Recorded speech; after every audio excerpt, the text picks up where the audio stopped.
ана пища для разума дейді ғой, бір ойлануға бір азық болатындай нәрселер болды. Не үшін шығысты таңдадыңыз, не үшін осы бағытты таңдадыңыз? Жаттығу қажет болса, жатақханада жатып лампочкаға қарап, мынау лампочка, неге бұл лампочка деген сияқты. Жалпы қазіргі сенің болмысың, қазіргі сенің кім екенің, осыған дейінгі жасаған әрекеттер. Өзгерткен ең басты оқиға қандай болды сіз үшін? Біз мына раздражительден арылғандығымыз себепті ойлануға мүмкіндік алдық. Біз қазақ қоғамы осы бір нәрселердің айналасына шықпай қалғанбыз. Бүгін ең алғашқы шығыстанушы блогер Арсен Шади бізбен бірге. Ассалаумағалейкум. Уағалейкумассалам. Енді әр адам өзін жетік таниды демекші, өзіңізді бізге таныстырып кетсеңіз. Бастап кете береміз осылай? Иә. Жақсы. Аты-жөнім Арсен Шади болады. Сіздер секілді жалпы Еуразия ұлттық университетінің түлегімін. Альма-матер деп айтсақ болады. Жалпы студенттік өмір басталған алғашқы қабырғалар. Сол халықаралық қатынастар факультеті шығыстану мамандығын тәмамдадық. Шығыстанудың арабтану бағыты. Және өзіңіз айтқандай, мүмкін, елде бірінші мәрте осы шығыстану деген мамандықты блогта таныстырып бастаған адамдардың бірі шығармын деп ойлаймын өзім. Соңғы уақытта ойлана бастадым бұл туралы. Сонымен қоса елдің ішінде азды көпті полиглот деп біледі. Бүгінгі таңда сол жаңа өмірге бір қадам бастық. Қазір өмірдің басқа аспектісі, келесі бір кезеңін, саласын зерттеп жатырмыз. Енді өмірге әке ретінде қараймыз. Және сонымен қоса осы ағартушылық бағытты көптеп қолға алып жатырмыз. Себебі қазақ жастарына, Ғабит Мүсірепов атамыз айтқандай, қазақтың оқуда кеткен есесі көп дейді ғой. Өзің үшін оқы, әкең үшін оқы, оқи алмай кеткен атаң үшін оқы дейді. Сол себепті осы бір руханиятты, осы бір ойды мен өзімізден кейінгілер деп айтатынмын, іні қарындастар деп. Қазір енді тіпті видео айтатын болдым, замандастар деп. Себебі бәріміз осы бір заманның, бір толқынның азаматтарымыз. Сондықтан мақсат сол, қазір сол ағартушылыққа жұмыс жасау, көптеп кітап шығару. Және жай ғана кітап емес, бір сапалы кітап. Ол аударма ісі қолға алып жатқанымыз және жаңа туындылар жазу. Әсіресе бүгінгі әлеуметтік қоғамдық мәселелерді қозғайтын еңбектерді көптеп шығарғымыз келеді. Оның ішінде отбасылық мәселе бар. Манағы жастардың өзін өзі таппай жүруі, тұлғалық даму дейміз. Дұрыс қаржылық сауаттылық бүгінгі таңда өте қажетті. Әлбетте оның ішінде ұлттық құндылықтарды құрметтеу, руханият деген секілді. Қысқаша таныстыратын болсам, өзімді осылай деуге болады. Керемет, керемет. Сізді ең алғашқы рет қараған кезде өте бір ерекше адамдардың бірі ретінде мен үшін танылдыңыз да. Өйткені шығыс жақты көп адамдар таңдай қоймайды, көбісі батысқа қаратай ұласады. Өйткені қазір ағылшын, немісше, испанша үйреніп, қаншама мүмкіндіктерді қолданып жүрген адамдар өте көп. Бірақ именно осы шығыс жақтан, оның ішінде араб тілі, парсы тілі, тіптен иврит тілдері бар, ол әлемнің ең қиын тілдерінің біреуіне жатады ғой. Сол кезде ең бір көкірегімде болған сұрақ, не үшін шығысты таңдадыңыз, не үшін осы бағытты таңдадыңыз? Өте қызықты сауал негізі осы. Кеше ғана әлеуметтік желіде, Инстаграм парақшада сұрақ жауап жасаған уақытта бір кісінің осындай сұрағы болды, неліктен шығыс, ол нәрсеге не түрткі болды деген. Әзілмен жауап бергем, кезіндегі Ялла тобының на востоке деген әні болатын деп, сол әсер етті деген. Әлбетте бұл әзіл, бірақ әзіл артында бір азғантай шындықтың үлесі болуы мүмкін. Себебі сондағы бір қарап тұрсақ, кеңес үкіметінің кезеңінің өзінде сол шығыс руханиятын, шығыс танымын, сол қазір бүгінгі таңда посткеңестік ауқым аймаққа сол бір әнменен, өлеңменен жеткізе білген топ болды, Ялла тобы. Қарап тұрсақ, біз енді Ресей империясы бар, одан кейінгі кеңес үкіметі кезеңі бар, 70 жылдық, 91-де тәуелсіздік алуымыз Қазақстанның бір жаңа кезеңі деп айтамыз ғой. Сонда 91-ден кейінгі кезеңде қазақ қоғамына қарасақ, азды көпті өзімізді жоғалтқан бір қоғамды көреміз. Ата-аналарымыздың дәуірі бар, потерянное поколение деген концепция қолданылады ғой. Және сол уақытта 91, 92, 93, 94, 95, оның ішіне тіпті 96-да кіреді. Осы аралықта дүниеге келген балалар көбісі өзін таппай қалған бір жоғалған поколение деп айтамыз. Сондай буын. Енді одан кейін 2000-нан былай қарап елдің түзелген кезеңі. Сол уақыттарда қазақ қоғамы жалпы қай бағытқа қарай кететінін білген жоқ. Себебі енді развал союза, енді ғана тәуелсіздік алып жатыр. Бағыт қай вектор, қай бағытта қарай жылжимыз деген секілді қоғамдық деңгейде таным болған жоқ. Қазір мәселен бізде қоғам ретінде бір түсінік бар, таным бар. Біз қазақ тілін дамытуымыз керек, елдің ертең жақсы болу үшін экономиканы күшейту керек. Осы секілді, яғни қоғамдық деңгейде талқыланатын бір мәселелер қалыптасты бүгінгі таңда, бірақ ол кезеңде болған жоқ. Ол кезеңде біз орыс мәдениетінің ықпалына ұшырадық. Орыс мәдениетінен кейін енді империалистік бір амбициялардың құрбаны болдық десек болады. Одан кейін атеистік бір кезең, социалистік. Жалпы әлемдегі екі бағыттың бірі либерализм мен социализм деп айтамыз. Осы социалистік бір бағыттың соның бір өнімі сияқты кейіпке ендік. Сол аралықтарда негізгі шынайы өзіміздің болмысымызды бір жоғалттық белгілі бір кезеңдерде. Одан кейін шығыс Новостоке деген бекер айтып жатқан жоқпын. Алайда сол секілді әуендер қоғамның дәмханаларда, үйде, радиода, басқа ойнап жатты. Яғни сол бір әуенменен мен ойлаймын, Ялла тобы сол жалпы түркі халықтарына болсын, мұсылман мәдениетіне сендер осы бір шығыс өркениетінің бір бөлігісіңдер дегенді ұмыттырмай сақтап отты деп. Бір әуеннің енді әсері секілді. Яғни соны ести келе бір жанға жақындық сезесің. Ол кей кезде бір адам түсіндіре алмайтын нәрселер болуы мүмкін. Сондағы айтылып жатқан сөздерге қарайтын болсақ, мысалы пиала идет по кругу, аксакалы смотрят в мир, андай осы бір вайб былай айтқан кезде, мысалы кишлак бір елестетесің, отбасылық құндылықтар, атасы отыр, әжесі отыр төрде, мына жақта бүкіл отбасы бір жерде жиналған деген секілді бір құндылық. Бұл құндылықты бүгінгі таңда енді батыс өркениетінде, сол уақыттағы мысалы славян өркениетінде осыны көре алмаймыз, өте аз. Самаурын тұрады, жалғыз қалған әже, жалғыз қалған шал мен кемпір деген секілді. Тіпті ертегілердің өзін қарасақ, шал мен кемпір жалғыз өмір сүреді, шал балық аулауға кетеді, алтын балық ұстап алады деген секілді жалғыз қалып кеткен. Сондай бір посыл артында жатқан. Енді шығыс өркениетіне қарасақ, ол жерде бір отбасылық құндылық бар, өзгеше бір вайб. Тыңдап отқан кезде шын мәнінде маған жақын нәрсе осы деп адам бір ойлана бастайды, қабылдай бастайды. Және кейінгі 21 ғасырға аяқ басқаннан кейін осы бір қоғамдық таным деңгейіндегі бір ренессанс деп айтам, бір нәһда дейміз, бір өзгеріс толқыны басталды деп ойлаймын. Біз көбірек өзіміздің бір мәдениетімізді, өзіміздің халқымызды, біз қай мәдениетке жақын екендігімізді бір зерттеп іздей бастадық деп ойлаймын. Бір ғылым институттары қалыптаса бастады. Енді мен шығыстану сұрағыңызға кішкене айналдырып жауап беріп жатқаным, түсіндіргім келіп жатқаны, біз шығыс өркениетіміз, біз осы бір мәдениеттің өкіліміз. Тіпті біз университет қабырғасында, осы Еуразия ұлттық университетінде ұстазымыз айтатын, негізі Қазақстанда шығыстану мектебінің болуы ол парадоксальный мәселе. Неліктен? Себебі біз де өзіміз шығыстың бір бөлігіміз деп айтатын. Алайда біздегі шығыстану мектебі Ресей империясының мұрасы болып табылады. Яғни өздігінен нөлден бастап қалыптасқан мектеп емес. Кейіннен содан енді мирас ретінде алған ілім. Бірақ енді бүгінгі таңдағы шығыстанудың сипаты мәдени аралық коммуникациялық бағытта дипломатиялық қарым-қатынас орнату деген сияқты ғой. Бірақ сол айтқым келіп жатқаны, сол шығыстану деген мамандықты естіген кездің өзінде сондай бір жақындықты сездім, біздікі деген секілді. Болады ғой, Ханингтон жазады, «Столкновение цивилизации» деген кітабында 1960 жылдардан кейін, мысалы Африкада год Африки дейміз, 1970-те Парсы шығанағындағы араб елдерінің тәуелсіздік алуы жалпы алған кезде, сол кезеңдер әлемде Ханингтон берген түсініктемесі self-identification of nations дейді. Халықтардың өз-өзін тануы процесі басталды. Жаппай әлем бойынша осы процесс қарқынды түрде жүре бастады. Содан кейін сәл кешігіп бізге де жетті. Халық ретінде біз өзімізді тануды бастадық. Мен айтам, сол кезеңнің былайша айтқан кезде тумасымын. 99, енді 20-шы ғасырдың ең ақырғы шығарып салып жатқан кезіміз, 21-ші ғасырға қадам басқан кез. Шамамен 5-6-7 жастарыма келген кезде азды көпті еліміз аяққа тұрып қалған, бір есін жиып, кішкене бағытын анықтап бастаған кездер Қазақстан 2015, Қазақстан 2030 деген сияқты жобалар болып жатты. Сонда айтқым келгені, сол халық ретінде, ұлт ретінде өз-өзімізді танып бастаған кезеңде туғандықтан, және менің бір сана, ой өрісім қалыптасу кезеңі сол бір кезеңдермен тұспа-тұс келгендіктен, шығыстану деген мамандық маған бір өте бір жақын көрінді.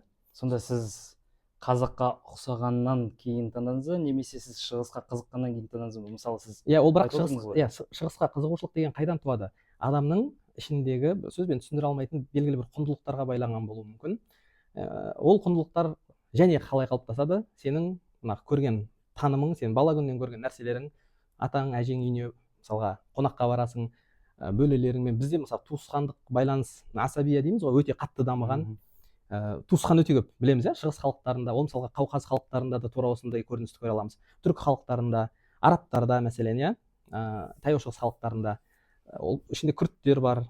Сол секілді мына таяу шығыс халықтарының бәрінде, яғни шығыс мәдениетінде осындай бір туысқандық қарым қатынас өте бір жақсы қалыптасқан.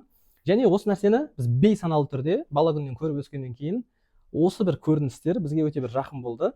Яғни мен айтам, шығысқа қызығушылықтың өзі манағы не сияқты ғой, Наполеон айтады ғой, география тағдыр дейді ғой, тура сол секілді мамандықта тағдыр секілді көрінеді маған.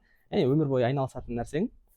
Сондықтан тіпті бір менің қалауымнан да, менің қызығушылығымнан да бір жоғары нәрсе бар деп ойлаймын бұл жерде. Ол нәрсе біз Құдайдың жазғаны деп айтамын енді. Сонда сіз мамандық таңдарға дейін шығыстануға және де шығыстанумен айналысуға дейін соған дейінгі қызығушылық бар дейсіз ғой. Яғни шығыстануда ең бірінші шығыс мемлекеті сонда қай мемлекет болды сізге? Шығыстанудағы деген қалай? Танып бастағандағы дейсіз бе? Танып бастағандағы. Иә, ол былай деп айтсам болады. Яғни шығыстану деген мамандықты білмеймін. Білмеген күннің өзінде сол жақ ұнайтын деген сияқты нәрсе ғой. Яғни бір өзіндік бір колоритменен, өзіндік бір мәдениетіменен тартатын өзіне қарай. Алайда шығыстану деген мамандықты игеріп бастағаннан кейін одан сайын түстердің, біз білетін мысалға стандартты түстер бар ғой, ақ, қара, қызыл, сары, бірақ бұлардың барлығын араластыра берсең, мысалы күлгін дейді, басқа да басқа, палитраны ашқан кезде өте көп түс аламыз ғой, мысалы бір монтаж, моушн дизайн бір нәрсе жасаған кезде түстердің түрі өте көп. Әлемде осындай екенін түсіне бастадым. Оған дейін негізгі стандарт түстерді білетінмін. Алайда мамандықпен таныса келе одан да ауқымы кең екендігін және бізден басқа, бізге ұқсас өркениеттердің, мәдениеттердің бар екендігін көрдім. Енді мен үшін бір ең алғаш танысқан ел қайсы деп, енді шыны керек, бір ең алғаш мына елмен таныстым деп айта алмаймын. Бірақ енді тіл факторы себепті, енді шығыстанудың арабтану бағыты болғаннан кейін араб елдері деп ойлаймын. Және енді біздің Еуразия ұлттық университетінде Мысырдан келген мұғалімдер, академик профессорлар жұмыс жасайтын. Сосын бірінші курста есімде, біз оқуға түскен кезде посещение студенты болады ғой, сол студенттік арнау кеші деп айтамыз ба, қабылдау кешінде араб клубы бар, араб тілін жақсы көретіндердің клубы деп айтылады. Сол жерде арнайы қабылдау кешін өткізеді арабтану бөліміне түскен студенттерге. Сонда біз келгенге дейін бір жыл бұрын Мысырда жарты жылдық па сондай бағдарламамен оқып келген бір студент болды. Сол кісі шығып Мысырды таныстырды, презентация. Енді 17 жасар бала, қарап отырмыз, қызық, мамандықты бізге сата білді деп айтсам болады, дұрыс өткізе білді. Яғни осылай оқып қайттық. Енді бүгінгі таңда бір әлеуметтік тұрғыдан қараған кезде Мысыр деген әлемдегі кедей елдердің бірісіне жатады ғой, былай алған кезде экономикалық жағдай өте төмен, кедейлердің саны көп деген сияқты. Былай қарағанда қатты адам қызығатындай емес, бірақ соның өзінде ол студенттің де бір шеберлігі басқа қырынан бізге таныстыра білді. Ол жердегі бәрімізге белгілі Нью-Йорк, Манхэттен деген сияқты емес, адамдарын айтты. Мысалға елге келген кезде қандай мәдени шок алғандығын айтып жатыр. Бір жарты жыл, бір семестр сол мысырлықтардың арасында тұрған кезде оларда сондай әдет бар, күліп жүреді, сен әзілдеседі, қайдан боласың дейді, мысалы, әнем Казахстан дейсің, о, Қазақстан, Қазақстан қайда екенін білмейді, ахсан-нас. Ең жақсы адамдар Қазақстанда өмір сүреді дейді. Ең жақсы адамдар Қазақстанда дейді, бірақ шын мәнінде Қазақстан қайда екенін де білмейді. Ол жергілікті халықта қалыптасып қалған бір әдеттер. Бірақ Қазақстанға келген кезде, әсіресе Астанаға келген кезде сол бір нәрселерді сағындым дейді. Мәдени шок алдым. Кәдімгі адамдардың жайдары күліп, сондай бір керемет болып жүргенін көріп үйреніп қалған маған дейді, мысырлықтардың арасында жүріп. Мына жаққа келгенде бір бөтен ортаға түскендей сезім болды дейді. Яғни осының барлығы мамандыққа бір өзгеше қарауға бір септігін тигізді деп ойлаймын. Яғни бір мәдени тұрғыдан адамдар бір пақырлықта, кедейлікте өмір сүрсе де, сондай жайдары жүргендігі, пища для разума дейді ғой, бір ойлануға бір азық болатындай нәрселер болды. Яғни адамдар осындай бір кедейлікте өмір сүріп жатса да бақытты. Мысалға 80 миллионнан астам халықпен бір жерде сығылысып өмір сүріп жатса да бір бақытты сезініп жатыр. Күле біледі өмірге, жарқын қарай біледі деген секілді. Яғни бір ойлаймын, мамандықтың ішінде көбінесе адамды ұстайтын, қызықтыратын осы секілді бір тетіктер деп. Сол сұрағыңыздың жауабы ретінде енді Мысыр болар бәлки. Өте жақсы айттыңыз, өйткені тілді меңгере бастаған кезде сен сол мемлекеттің немесе сол нацияның бірден мәдениетіне, тарихына үңіліп кетесің. Яғни тілдерінде сөйлей бастаған кезде солардың интонациясында, солардың иә адамдары қалай сөйлеседі, қалай саған обращение жасайды, соның барлығын байқай бастап, солардың әлеміне көшіп кететіндей сияқты болады. Сол кезде өстіп тілдерді үйреніп жүрген кезде, мысалы қазақ тілі, орыс тілі жарайды өзіміздің. Одан кейінгі тіл қандай болды сізде үйренген? қазақ тілі орыс тілі дейміз.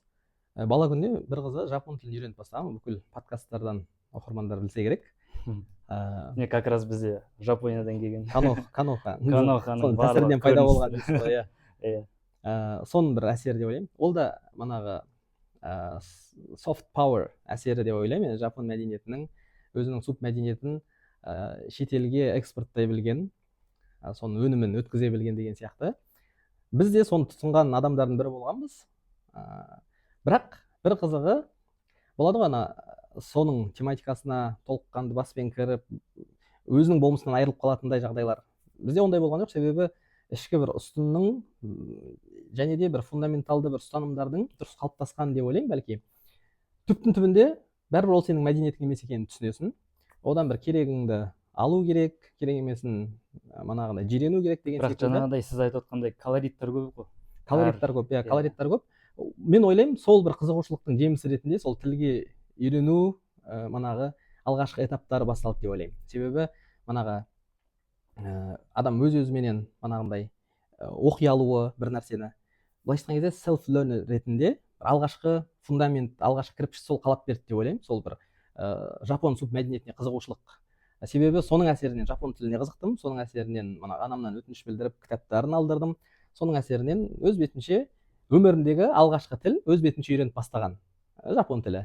Сөздігін жасап, разговорник, японский за 3 месяца деген кітаптарын алып берді. Соның катакана, хирагана азбукасын, енді канзи болған жоқ, бірақ катакана мен хирагананы алып берді. Соларды әріптерін жазып, қолымды шынықтыратынмын.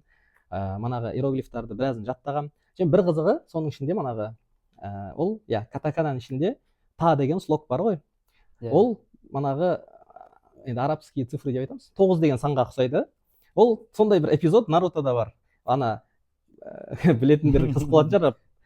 Пейнмен болған оқиғада сол жерде соңында ұстазы өліп барады, бір шифр қалдырып кетеді ғой.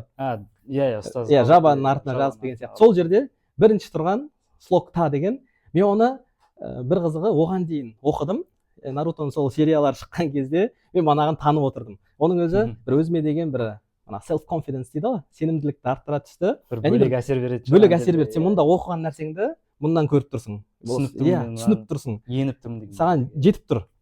Сондай бір әсер алған кезең болды. Және оның бір алғашқы сол фундаментті қалап берді, тіл үйренуге деген қызығушылық. Және мен бір өмірімде Шерлок Холмс оқып бастаған кезде Конан Дойлды, оның бір дедукциясына, тіл танымы, әлем танымы, дүние танымына қызығатынмын.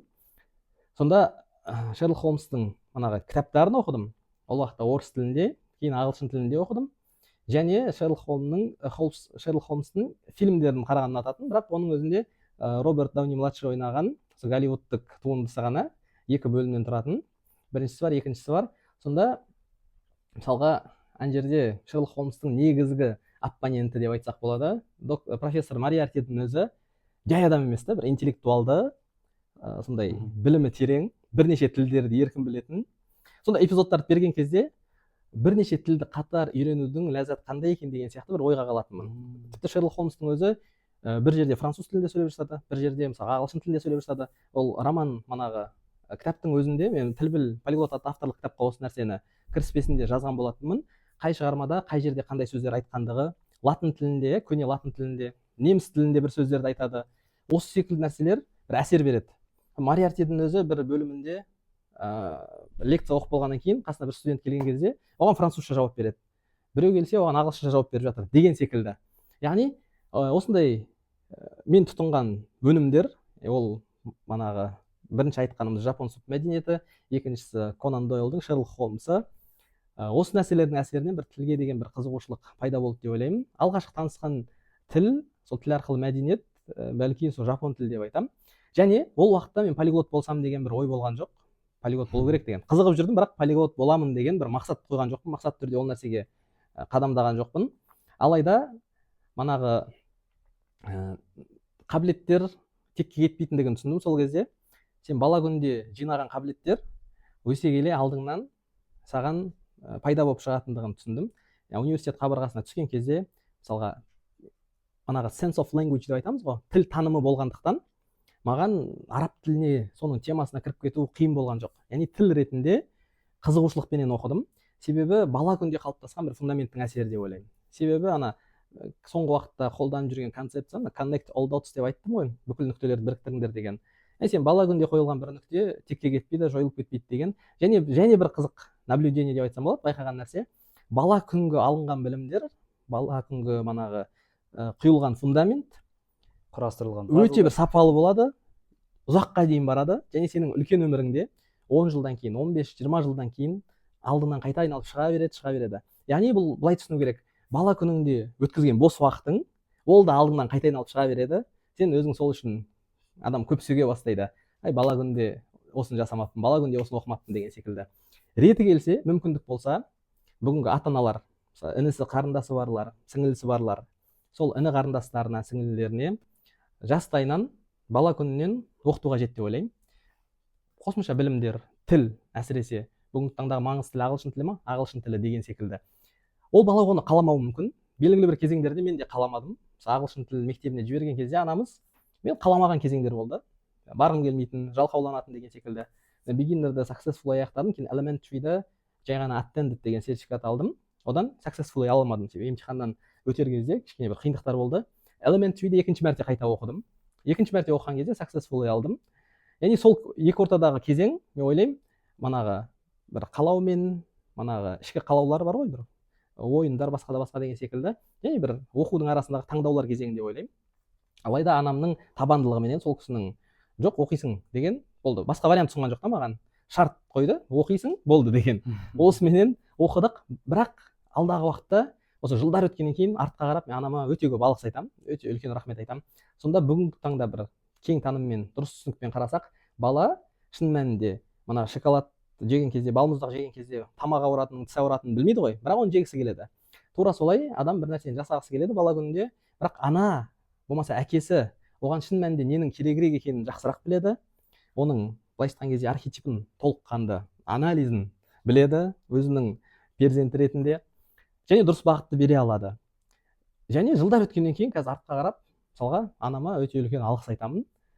Себебі менің келешегім үшін үлкен инвестиция жасап қойды. Енді бүгінгі таңда өзім де әке ретінде балаларыма сол нәрсені жасауға мүдделімін. Және осындай кең заманда, білім алу мүмкіндігі кең заманда сауатты, оқыған азаматтар болып, сен дұрыс ұрпақ тәрбиелеп шыға алмасаң, манағы алынған білімдердің мәнісі жоқ деп ойлаймын. Біз мүдделіміз дұрыс ұрпақ қалдыру, бала күнінен дұрыс жүйе қалыптастыру, оған дұрыс бағыт бағдар беру деген секілді. Негізі мен байқаған тағы бір нәрсем, оқыған аристократ, бір дүниетаным кең, мысалға ері де әйелі де сондай өмірге бір жарқын көзқараспен қарайтын, оқыған азаматтардың отбасынан шығатын балалар негізі көбінесе өмірде алғыр, өзін тапқан, өзіне сенімді, сондай болып шығады екен. Өмірде байқаған нәрселердің бірі. Неліктен? Себебі оның ата-анасы оқыды, білім алды, және баланы бала күнінен қандай бағытқа дұрыс бағыттау керегін, беру керегін түсінді деген секілді. Енді жаңағы сұрақтан мен басқа осылай кеңінен алып кететінім бар. Бірақ сол бала күнгі фундаменттің маңыздылығын айтып жатқаным ғой. Жапон тіліменен, сол мәдениетіменен таныстық. Одан кейін негізгі тілдердің бірі, ауқымды тілдердің бірі араб тілі болды. Одан кейін кезек-кезегімен жалғаса береді. Шынымен ақ 9 тіл білгеніңіз сезіліп отыр, өйткені 9 тіл деген ол жай ғана тіл емес қой. Сіз білесіз, мысалы, кругозор деп айтып отырсыз ғой. Бір тілді білесіз, оның тарихында, мысалы, мәдениетінде көрдіңіз, одан кейінгі кітаптарды да зерттей бастадыңыз, сөйтіп ары қарай өз дүниетанымыңызды ашып, сөйтіп бір керемет әсерде қаншама нәрселерді бізге айтып отырсыз. Сол сияқты біз мысалы қазақ тілі, орыс тілін ғана білеміз да, осы СНГ-да. Сөйтіп менің өзімнің түрткі болған нәрсе ағылшын үйренуге. Ол универге түскен кезде ағылшын тобына бірден түсіп, қандай знания болмаса да, сол жерде әйтеуір өзімді қатал түрде оқыту болды да. Бірақ сізде ол кішкентай кезден басталды. Анаңыз оқытты, анаңыз оқытқаннан кейін өзіңіз алып шықтыңыз, примерно ары қаратай. Сол сияқты біз өз-өзімізге былай түрткі болып жасамасақ, мысалы қазақ тілімен, орыс тілімен шектеп қоймай, ағылшын тілін, одан кейін мен Турцияға барған кезде тура солай болды. түріктермен қазақша сөйлесе беремін деп ойлағам, бірақ түрікше олар сөйлеткізуге мәжбүр болды, өйткені түрікше мүлде ұқсамайды екен қазақ тіліне. Сөйтіп ағылшын тілінде, түрік тілінде, одан кейін Польшада польский тілді де меңгеріп сөйтіп кеттік. Бірақ бұл жерде бір нәрсе бар, мысалы курстар оқиды көбісі. Мен де өзім 9 сыныпта 10 сыныпта курстар оқыдым. Өзімді мысалы белгілі бір мотивациясыз енгіздіре алмадым да тілді оқытуға.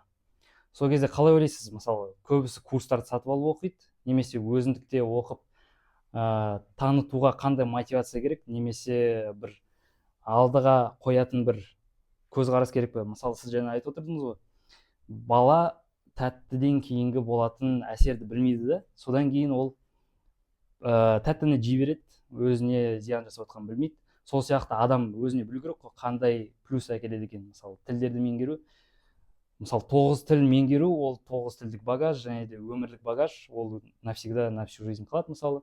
Сол сияқты бір түсінік әр адамда бар, бірақ ол көбінесе іске қаратай қосылмайды да. Сол жағы қызық. Бүгінгі таңда мен ойымша көп адамдардың манағы мотивациясының аздығы тұтынып жатқан тауарлары деп ойлаймын, тұтынып жатқан өнім. Ол бүгінгі таңда енді ең көп тұтынатынымыз контент. Әлеуметтік желідегі алгоритмдердің барлығы сол нәрсеге жұмыс жасайды. Қысқа манағы форматтағы видеолар, ол мысалы Инстаграмда Reels дейміз, Ютубта Shorts дейміз, TikTok бар, басқа да басқа тағы осы секілді. Яғни манағы уақытша дофамин дейміз ғой, ләззат, былай алған кезде сол ләззатты алу үшін сол нәрсені тұтынады. Алайда 2 сағат, 3 сағат, 4 сағат тұтынғаннан кейін соны былай қарасақ, нәтижесінде тең деп көретін болсақ, нәтижесі нөлге тең. Одан ештеңке алмаған. Я бір жүйелі білім жоқ ол жерде, я бір сөз жаттаған жоқ ол жерден. Яғни нәтижеге келген кезде 0. Мысалы университеттің сабағы орындалмады, жазу керек манағы несі бар тағы, зерттеу жұмысы жасалмады, оқу керек кітап оқылмады. Бір қарады кетті, потенциалды үшін. Бір қарада кетті, ана жерде бір-бірімен байланысы жоқ. 1 минуттан есептеген кезде, мәселен, 1 сағатта бір 60 видео көреді екен. 60 видеоның ішінен бір нәрсе есінде қалса, мақұл, бір нәрсе қалар, бірақ оның өзі дым пайда бермейді. Жай ғана біреудің ахват үшін жасаған бір видеосы деген секілді. Ал енді манағы Жданов деген профессордың бір керемет сөзі бар. Ол тамаққа қатысты айтады. Человек есть то, что он ест дейді. Адам жеген нәрсесіне айналады дейді. Сен не нәрсе тұтынасың, тура сол секілді ақпаратты да біз тұтынамыз. Жеген сияқты ақпаратты да тұтынамыз. Яғни сен қандай ақпарат тұтынасың, сен сондай адамға айнала бастайсың. Кімді тыңдайсың, соған қарай, мәселен, белгілі бір дәрежеде сен жақсы танитын ютубтағы бір кейіпкерделік. Мәселен, мен көп жағдайда Гейдар Джемальді айтамын. Гейдар Джемаль, алла рахмын алсын, сол кісінің манағы лекцияларын көп тыңдағандықтан, ол кісінің сөйлеу мәнерін білемін, сөйлем құрылымдарын білемін. Және біреу сол кісінің сөзімен сөйлесе, мен бірден анықтап қоя аламын. Себебі мына кісінің сөйлем құрылымы, бұл сол кісінің жазу стилі деген секілді. Тура осы секілді, яғни айтқым келіп жатқаны, тұтынған нәрсемізге айналып бастаймыз. Біз оны былай түсіне бастаймыз, соның темасына кіре бастаймыз деген секілді. Енді бүгінгі таңда не тұтынып жатырмыз? Осы нәрсеге қарау керек деп ойлаймын. Бізді қазақша Абай айтқандай, енжар, сүлесоқ, керенау деген сөздерді айтады. Мүлдем бір жалқау, еш нәрсеге құлшынысы жоқ, сондай бір өнім болып шығып жатырмыз. Және ойлаймын, мынау прогрессивті дәуірде белгілі бір дәрежеде осындай продукттар қажет.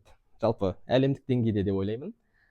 Себебі ана Халид Ахмед Тауфиқ деген мысырлық қаламгер бар, жазушы. Сол кісінің Утопия деген кітабын оқығанбыз кезінде. Сол жерде күшті бір сөз түртіп алғам. Әл-харуф әлләзи юфәккир ясиру хатран аля нафсихи вәл ахарин деген сөз келеді. Қой дейді, баран, қой. Егер ойланып бастаса дейді, ең әуелі өзі үшін қауіпті болып бастайды, және өзгелер үшін де қауіпті болып бастайды дейді. Яғни ең қауіптісі, ең қорқыныштысы бұл жерде қарап тұрсақ, ойлы адам. Енді Абай не деп айтады оған қатысты? Ойлы адамға қызық жоқ бұл жалғанда, көбінің сырты бүтін, іші түтін дейді ғой. Яғни ойлана білетін адамға бұл өмірде қызық жоқ дегені, ол реальный нәрселерменен айналысады. Ол мүлдем күлмейді, жымимайды деген сөз емес. Бұл Абай философиялық тұрғыдан терең алып келіп жатыр.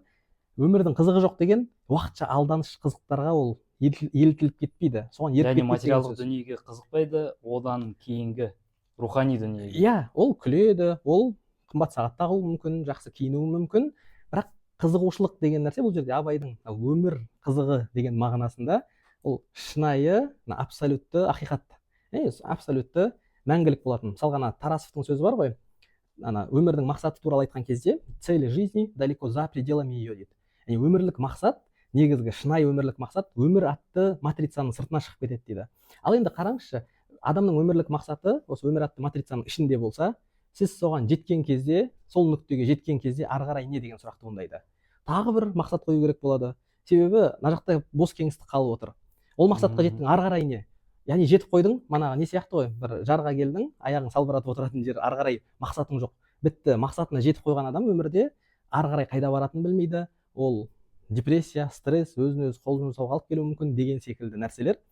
Мен ойлаймын, манағы Джек Лондон, Мартин Идені тура сондай бір нүктеге, апогей деп айтамыз ғой, бір өмірлік мақсаттардың шыңына жетіп қойған кезде өмірдің оған қызығы кетті, адамдардың барлығы мұнафық 200 деді, соныменен соңында өз-өзін суға тастап өлді деген сияқты. Ақыры жақсы болмады деген сияқты ғой. Ал енді Тарасов айтқандай, өмірлік мақсатымыз өмірдің сыртына шығып кететін болса, онда біз мәңгілік жасаймыз деп айта аламын. Мәңгілік өмір сүреміз. Тән қалса, мана Ахмет айтқандай, тән қалар мақұл, бірақ адамның жаны мәңгілік қой. Мақсатпенен біз мәңгі бола аламыз. Мақсаттың өзі өмірдің сыртына шығып кетіп жатыр. Ал енді сен сондай манағы өмірлік бір талпыныспенен өмірде не нәрселер жасай аласың? Жасау мүмкін нәрсенің барлығын жасайсың деген сөз. Сенде шектеу жоқ, миыңда шектеу жоқ, себебі сенің мақсатыңның өзі өмірге сыймайды ғой, өмірдің сыртына шығып кетіп жатыр. Енді бүгінгі таңдағы адамдардың сол мотивациясының жоқтығы осы секілді нәрселер туралы ойланбау деп ойлаймын. Себебі енді мұсылман ретінде, оның ішінде мана шығыстанушы, арабтанушы ретінде Құранға қарайтын болсақ, Құранда да Аллах тағала өте көп айтады. Лааллакум татафаккарун дейді. Мүмкін пікір жүргізерсіңдер, мүмкін ойланарсыңдар, мүмкін лааллакум таақилун, мүмкін ақыл жүргізерсіңдер. Тадаббур деген сөзбен келеді. Яғни ойлау, тадаббур, терең ойлау деген сөз. Яғни Аллах тағаланың өзі үш түрлі сөзбен Құранда тааққул, тафаккур, тадаббур деген сөздерменен адамды ойлануға итермелейді, ойлануға шақырады. Осы секілді манағы терең ойлануменен адамға сыртқы мотивациялар қажет болмайды. Адам ойланған кезде, тура жаңа Абайдың сөзіне қайттан ойланамыз, ораламыз соған. Ойлы адамға деп тұр, қызығы жоқ бұл жалғанда деген. Ойлы адам, ойлана білетін адам деген сөз Абай айтып жатқан. Сол ойлана білсе, ол мынаның барлығы рилс болсын, бір болмашы уақытша нәрсе, бұл уақытша қызыққа алданбайын дейді, шынайы мақсаттарға қарай ұмтыла бастайды. Сол ойлануының өзі оны тұрғызады орнынан, оны әрекетке итермелейді деп ойлаймын. Мен ойлаймын, осы адамға жалпы ата-ана ретінде болсын, балаға үйрету керек нәрсе болса, осы тафаккур деген нәрсе, мысалға Түркияда осы нәрсені де көп қолданады. Тафаккур деген нәрсе, тефеккүр дейді олар, мана түркше акцентпен. Сол бірақ ойлануға көп итермелейді. Мысалы, көп кітаптар сол тақырыпта жазылған. Араб тілінде де көп кітаптар осы тафаккур, тадаббур тақырыбында жазылған. Адам терең ойлана алу деген сияқты. Бірақ қазіргі заманда ойлануға дейінгі жолдың өзі қиын болып кетті ғой. Мысалы, бір отырып ойланайыншы деген адамды қазір көп кездестіре қоймайсың, өйткені жұмыс бар, оқу бар деген сияқты. Оның үстінде қарбаласын бір ойланып, нағыз өзім өмірде не істеймін, өмірде не алам деп отырып, кәдімгідей кірісетін. Оның бір ғана жолы бар. Ақпараттық детокс деп айтамын мен. Телефонды аласың, оны Саясат Нұрбек ағамыз қазіргі таңда жоғарғы оқу ағарту министрі раздражитель деп айтады. Телефонды аласың, ұзақта қойып тастайсың, басқа бөлмеге болмаса деген секілді. Және әлеуметтік желіні қазір бар ғой, заморозить етіп тастауға болады парақша, қатты қымбат болса парақшаң. Енді мысалға біз блог жүргіземіз, біз түбегейлі өшіріп тастай алмаймыз. Сол арқылы ақша табамыз, басқа деген секілді кәсіп ретінде қараймыз. Бірақ оны заморозить етіп тастауға болады, қатырып тастауға болады, өшіріп тастауға. Бір апталық адам бір детокс алатын болса, ана жердегі ақпарат толқынынан өзіне тосқауыл жасаған болады, және саралап өзіне қажетті ақпаратты ала алған болады. Және қарапайым түрде айтқан кезде телефонды мысалға салыстырмалы түрде телефон, мысалы, мен отырдым, демалам деп отырдым. Жұмыстан екі арада 1 сағаттық үзіліс алдым делік. Кофемді алдым, телефон алдым. 1 сағат өтіп кетті телефонменен. Мен тұрған кезде демалып тұрмаймын.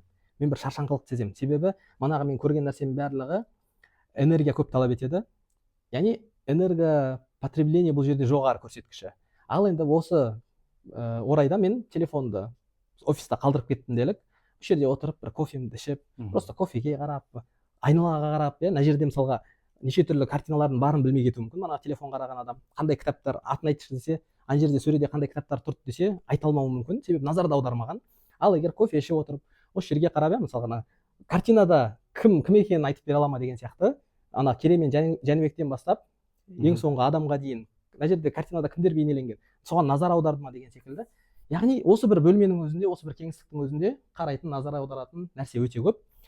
Яғни қараңызшы, біз Вайкикиге қарап, пакетіне қарап мәселен қазір бір ой ойлана аламыз. Бұл қай жақтың өнімі? Алғашында Францияның өнімі болған, одан кейін түріктер сатып алған деген секілді.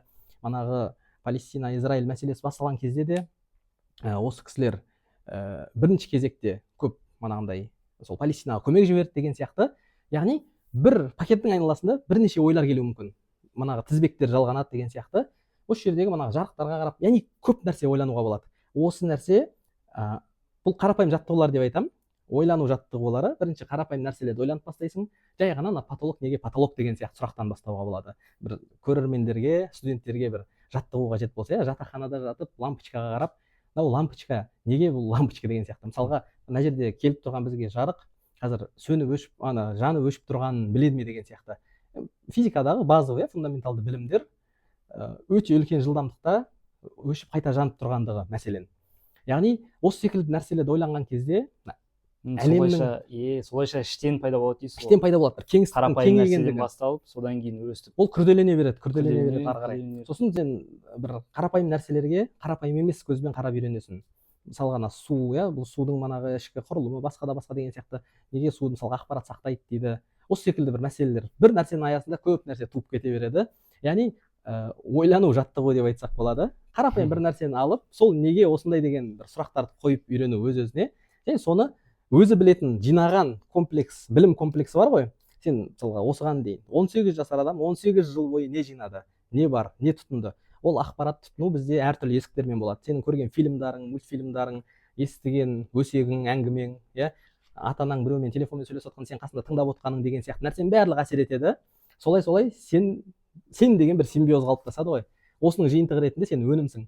Яғни мана Ждановтың сөзіне қайтадан ораламыз, адам өзі жеген нәрсеге айналады деген. Сол өмір бойы сен тұтынған нәрсенің жемісісің. Тап бүгінгі сәтте, тап қазіргі осы отырған. Тура сол нәрсені айтасың, тура сондай. Бетіңде, әлпетінде не жедің, тура сол шығады бетіңде. Жалпы қазіргі сенің болмысың, қазіргі сенің кім екенің, осыған дейінгі жасаған әрекеттер. Яғни адам бір іске кіріскенде, болмаса бір тіл үйренуге. Мен енді тіл саласын көбірек насихаттап жүрген адам ретінде осы тілден мысал беремін. Дәл қазіргі оқып жатқан ағылшын тілі маған не береді деп айтпа деймін да. Ол ертең міндетті түрде алдыңнан шығады. Және мынандай ой адамдарда ертең қажет болған кезде көреміз деген нәрсені айтады. Мәселен, бір дедлайнды көрді, оқуға түсу керек. Оны оқуға кетуіне де неше түрлі факторлар бар. Мына жақта жұмыс жасағысы келмейді, армиядан мысалға қашқан болуы мүмкін. Басқа өмірлік факторлар көп. Ол шешім ретінде бакалавр бітіргеннен кейін магистратураға түсіп кету деп ойлайды. Бірақ магистратураға түсуге қараса, оған IELTS керек екен. Қолында IELTS жоқ. Бірақ осыған дейін ол не істеді? Яғни қажеттілігін ойланған жоқ. Егер ойланғанда, ол алдын ала осы нәрсенің бір қажет екенін түсінуі мүмкін еді, алдын ала әрекетін жасауы мүмкін еді, Солай демекші, бір жыл алдын деген көбінесе арттан итеретін факторлар ғой бізде. Ағылшын именно осы үшін ғана керек, тест үшін ғана керек. Ал алттан итеретіндер аз, бірақ итеретін бар болса да, мысалы США-ға барам, үйтем деген өзінде де ағылшынның қаншалықты қиын екеніне мысалға қарайды да, содан кейін көбісі тастап кетеді. Сол секілді нәрселер. Яғни айтқым келген нәрсе, ол мотивация күтпеу керек. Мотивация деген нәрсе уақытша нәрсе, шын мәнінде әсері уақытша. Бір рет деп бір жанданып, кішкене бір ол негізі сезім мәселесі деп ойлаймын. Мотивация сезім нәрсесі. Яғни бір мезетте сен бір мотивация алып қаласың, іште бір жалын жанады, сен сезіп қаласың. Бір іштей бір сезім болады. Былайша айтқан кезде дұрыс кетіп баратырмын деген сияқты.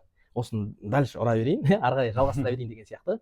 Ал бірақ мотивация бізді бір нәрсеге жетелемейді. Мотивация сол жерде лапылдап жанды, сөнді. Ал бірақ бізді бір нәрсеге жетелейтін ол бір ішкі тәртіп, таным, және ол не арқылы, сол тәфәккур арқылы, ойлану арқылы келеді деп ойлаймын. Не қалаймын, не істеу керек? Не қалаймын, не істеу керек деген секілді. Бір қызық тәжірибе айтайын. Жалпы адамдар өздері де байқап көре алса болады. Әдетте біз енді кішкене андай әдепсіздеу тақырып болуы мүмкін, бірақ ой түймекке жақсы. Бізге де сондай тәжірибе керек қой. Жалпы адам әжетханаға кірген кезде әдетте телефонын алып кіреді ғой бірге. Телефонын алып кіреді. Енді сондай жағдайлар болады, кей кезде телефоныңды ұмытып кетіп кіресің. Сонда сен не деген бір тың идеялар алып шығасың. Яғни біз мына раздражительден арылғандығымыз себепті ойлануға мүмкіндік алдық. яғни былай қарасақ әжетханадан тыс уақыттың бәрінде біз сол раздражительдермен біргеміз. Мақұл, телефон тастағанның өзінде көшеге шығамыз ғой, көшеге шыққан кезде жарнамалық роликтар, стендтар, басқа да басқа билбордтар өте көп жаңа ақпарат тұтынып отырады. Жаңа бір машина келеді, сигнал басады, ішінде адам отырады, адамның түріне қарайсың, светофорда тұрасың, басқа да басқа. Яғни ақпарат ағыны өте көп. Миымызға ойлануға мүмкіндік жоқ. Соны әжетханаға телефоныңды ұмытып кетіп кірген кезде жаңа бір керемет идеялар алып шыққан болуың мүмкін. Неліктен? Себебі миыңа мүмкіндік бердің ойлануға, тәфәккур жасауға, пікірлеуге. Сол пікірдің, ойдың, тәфәккурдың жемісі ретінде бір идея алдың деген нәрсе. Ал енді мысалға көп адамға идея неге ұйықтардың алдын келеді? Себебі ол уақытта да негізгі мақсаты оның ұйықтағысы келіп жатыр, телефонды сөндіріп ұйықтаймын деді, бірақ күннің ұйықтай алмайды. Неліктен? Себебі күннің ішінде сен миыңа ойлануға мүмкіндік берген жоқсың. Ұйықтар алдында ғана сен амалсыздан таңертең ерте тұру керек болғандықтан ғана телефонды сөндіріп қойдың. Оған дейін де 1-2 сағат телефон қарап жаттың, былай жатып алып скроллить еттің. Бірақ нәтижеде енді ұйықтау қажет деп өзіңді қинаған кезде ұйықтай алмайсың. Себебі сен күні бойы миға ойлануға мүмкіндік бермедің. Ол енді сол уақытта ойланады. Басқа ойланатын уақыты жоқ оның. Себебі сен ақпаратты беріп жатсың, пичкаешь информацией, үстінен ұрып жатсың, передозировка беріп жатсың, былайша айтқан кезде ми сосын амал жоқ, босаған кезде сол кезде ойланып бастайды. Сонымен ұйықтай алмай тағы 1,5-2 сағат аунап жатуың мүмкін. Сосын таңертең шаршаңқы тұрасың, басқа да басқа, яғни жүйесіздікке алып келеді. Ал енді мысалға ислам ғұламаларына мынандай бір әдет бар, қылует деп айтады. Ол біздің Қожа Ахмет Яссауида бар. Қылует деген былайша айтқан кезде хилуа деп айтамыз. Бір кеңістік, кішкентай ғана 1 квадрат метр бөлме арнай өзіне. Оны манағы араб деректерін, түрік деректерін оқыған кезде көп кездестіресіз. Үлкен ғұламалар, үлкен дәрежедегі ғалымдарда осы әдет болған. Шешім шығарардың алдында тура сол комнатаға кіріп, тура сол бөлмеге кіреді, кірмесін дейді. Ешкім кірмесін дейді. Ол өзі бір ғана адам сиятын жер. Мысалға бүгінгі таңдағы бір кофейнялардың намазханасын елестетіңіз. Бір-ақ адам тұратындай жер ғой. Тура сондай бір атмосфера жасауға болады. Үйдің ішінде болсын, басқа да басқа. Сөйтіп кіресің де есікті жауып алып, тек сол кеңістікте боласың. Ол жер тас қараңғы. Көзіңе визуально ешқандай ақпарат жоқ, ештеңе кедергі келтірмейді, раздражительдер жоқ. Өз ойыңмен, өз өзіңмен, былайша айтқан кезде өзіңнің рухыңмен, өзіңнің жаныңмен жеке қалдың деген сөз.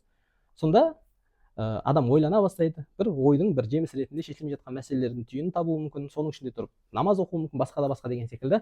Бірақ нәтижеде әйтеуір бір шешімге келеді. Яғни оны аузла деп айтамыз. I'тизал дейді араб тілінде, изоляция, жалғыз қалу. Неге пайғамбарымыздың сирасын, өмірбаянын оқысақ, саллаллаху алейхи уассалам, ол кісі тауға кететін болған. Тауда жалғыз қалатын болған. Жалғыз қалатын болғандықтан ол кісі пікірлейтін болған, ойланатын болған. Ол тіпті пайғамбарымыздың да өмір тәжірибесінде, практикасында болған нәрсе. Демек, бір жауап іздеген адам осы бір тәжірибені жасап көрсе болады. Жалпы жаңағы сұрақтың жауабы осылай алып келдік. Шынымен ақ айтқандай, шығармашылықпен айналысатын көп адамдардың өздері айтады ғой. Душқа кірсем болды, қаншама идеялар келеді. Содан кейін сөйтіп жаңа туындылар пайда болып жатады деген сияқты. Тілде осы бір сіз айтпақшы айналаны байқа деп едіңіз. Жақсы болды ғой, сөйлесіп алып. Шынымен ақ өстіп басынан бастап сөйтіп ары қарай кете берсе, адам өзіне қай кезде болсын, ерте ма кеш па өзіне тап болады, өз-өзімен қарсы тұрады. Жаңағыдай Нарутода айтпақшыдай, Наруто өз-өзімен кездеседі ғой. Сол кезде айтады, мен кім боламын, мен қай жерге барамын, бұл дұрыс па деген сияқты. Сөйтіп адамдар өз-өздеріне де қоя білу керек сияқты, және де шектеуді кім қояды басынан? Шектеуді сырттан адамдар айтады, сен мынаны істей алмайсың, ете алмайсың, бүйте алмайсың, өйткені өздері мүмкін жетпеді, өйткені өздерінің патологтары бар. Сөйтіп әр жас адамдарды, мысалы қазір көбісі айтады ғой, жастар, жас буындар, осылар бізді алып шығады, Қазақстан болашағы деп, бірақ көбінесе мотивациясы да жоқ, қызығушылығы да өте қатты бітіп қалған, және де бір нәрсені бастаймын десе де бастай алмайды, тура жаңа айтып отқандай сияқты. Оның барлығы осы дофаминовый детокс керек екенін нақты көрсетіп тұр бізге. Сонда тілден алған тәжірибе осы өте мол дейсіз ғой. Тілден былай кете бере, мысалы сіз С1 деңгейінде өте көп тіл бар. Мен соған таңғалдым да. Мысалы С1 деңгейіне жету өте қиын. Ағылшын тілін меңгерудің өзі қаншама уақыт алады. Бірақ сіз араб тілінде С1 болды, парсы тілінде С1. Тіпті оның сізде сертификаттары да бар, барлығы да официальный түрде көрдім. Ағылшын тілінде де С1, және де тағы бір түрік тілінде де С1. Соның барлығын мысалы алып жүру өте қиын ғой. Мен мысалы 2023 жылы Түркияға барғанның өзінде де қаншама түрік тілін B1, B2 деңгейін меңгерсем де, қазіргі таңда түрік тілінде көп қолданысқа мен оны практикаға енгізбегеннен кейін ұмытып қалып жатырмын да. Мысалы ағылшын тілін жарайды, Еуропаға оқып келдім, бірақ түрік тілінде мүлде ешкіммен мысалы қазір сөйлесетін адам жоқ. Әйтеуір енуда түрік таныстарымыз бар, солармен кейде сөйлесіп қалған кезде есіме түседі. Өйткені олардың ауыздарынан түрікше естіген кезде сол бір момент қайтадан есіме түсіп кететін сияқты. Солай сіз қалай мысалы барлық тілді осы деңгейде сақтап тұру өте қиын ғой. Біз мысалы сіз видео көресіз ба ара тұра, кітап оқисыз ба, немесе тағы сондай бір лайфхактар бар ма? Рахмет сауалға. Негізі ойымша, тәжірибемше деп айтсам болатын шығар, жұмыста да көп қолдандым. Жалпы бүгінгі таңда міндетті түрде негізі шығыстану мамандығы бар ғой, мамандыққа кіргелі және Түркияда алынған академиялық білім нәтижесі көбінесе осы нәрсеге алып келді. Күн сайын, күнде болмаса да аптасына міндетті түрде бір мәрте сол аптаның қорытындысы ретінде жаңалықтарды қараймын. Ол араб тілінде, араб каналдары, түрік тілінде, түрік каналдары. Сонда өмір сүргеннен кейін де біз тіркеліп алған парақшаларына сен түріктер істер-істемес, қаласаң да қаламасаң да сол жаңалықтар шығады алдыңнан. Бір жағынан ол да жақсы. Сол жаңалықтарды кейде жаңалық қызық болмаса да, мәселен Түркияның бір болу деген бір қаласында бір оқиға болды деген жаңалық қой манағы. Астындағы мәтінді ашып мен міндетті түрде оқимын. Видеоны қосып дауыстап тыңдаймын міндетті түрде. Тіл тонустан кетпесін деген мақсатта. Сол парсы тілінде мен өлең жолдар, қара өлеңдер, өзі парсы халқы шығармашылықтың сондай шиарлардың, өлеңдердің халқы ғой. ютубтан қараймын міндетті түрде. Сосын ютубтан қазір соңғы бір айтайын 5 ай, 6 айдағы тәжірибем, YouTube премиум подписка жасап қойғам. Ешқандай жарнамасыз, ешқандай кедергісіз, және фоновый режимде тыңдай алу деген сияқты, экранды өшіріп қойып. Соның барлығы үшін сол міндетті түрде арабша подкасттар тыңдаймын. Финжан деген подкаст бар, өте көп подкаст тыңдаймын араб тілінде. Және бір қызығы ол жерде диалектімен сөйлейді. Бір диалектілерге де ене бастайсың, диалектілерді түсіне бастайсың деген секілді. Осындай бір тәжірибелер, мен ойлаймын, бүгінгі таңда әсіресе, мысалға, Алла баршасына рахмын алсын, алаштықтардың заманында өте қиын болған нәрселер бүгінде бізге жасаймын деген адамға өте жолдары өте көп. ютубтың өзі, мен постоянно соңғы уақытта жазбаларда да, инстаграмда сол нәрсені жазып жүрмін. Бір университет сияқты нәрсе. Үлкен бір ауқымды университет. Білім алам деген адам өз-өзімен жұмыс жасай отырып, ютубтан өте көп пайда алады. ютубта контент, сапалы контент шын мәнінде өте көп. Және бір қызығы, мен байқаған тағы бір наблюдение, сондай сапалы, шынымен білімге негізделген мықты контенттердің қаралымы аз болады. Мен көбінесе сондай қаралымы аз нәрселер іздеймін. Қаралымы аз нәрсені тыңдап отқан кезде, мынау деген жауһар ғой дейсің ғой, мынау деген шынымен кәдімгі құнды білім ғой деп ойлайсың да. Сондай бір тонуста ұстап тұруға бір жәрдемдесіп жүрген нәрселер осы деп ойлаймын. Және оған негізі адам бірге тұрғаннан кейін ең сені жақсы танитын әйелің болып кетеді екен. Сол әйелім де дәлелдей алады, өз-өзімен көп сөйлесемін. Мысалға, үйде отырып, баламен ойнап атып болсын, болмаса өзіме бір нәрсе сусынымды құйып жатып па білмеймін. Солай көп сөйлесем өзіммен. Және ол белгілі бір тілдерде болады. Ағылшын тілінде, түрік тілінде, араб тілінде, парсы тілінде сөйлем құрылымдарын келтіріп атам. Бір сөз есіме келмей қалады, ойыма оралмай қалады. Барам телефоннан, мысалға, Google аудармашыға салып па, сол сөздің мағынасын шығарып алам. Ішімде қайттан сөйлем құрылымдарына қойып деген секілді. Және өз-өзімен сөйлесу практикасымен де кең. Осы нәрсе бір көп септігін тигізеді. Және ол нәрсе дауыстап болғаннан кейін әйелім көп естіп қалады ол нәрсені. Тағы да өзіңізбен сөйлесіп жүрсіз ба деген сияқты сауал қояды. Яғни тілде осы өз-өзімен сөйлесу маңызды деп ойлаймын. Дауыстап айту. Дауыстап айтқан кезде сен тілдің тонын, произношениесін деген сияқты дыбыстық байланыстарды құра аласың, анығырақ өзің ести аласың, дыбыстармен жұмыс жасай аласың деп ойлаймын. Осы деп ойлаймын. Рефлексия арқылы. Ал осы өміріңізде қызықта, осындай деңгейге жету үшін, мысалы, көптеген адамдар айтады, бірнеше қиындықтардан өтті, соның арқасында ол менің өмірімде бір түрткі болды деп.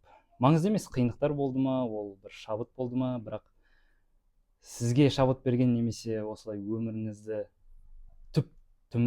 тамырынан дейді ғой, тағдырыңызды өзгерткен ең басты оқиға қандай болды сіз үшін? Ең басты оқиға ма?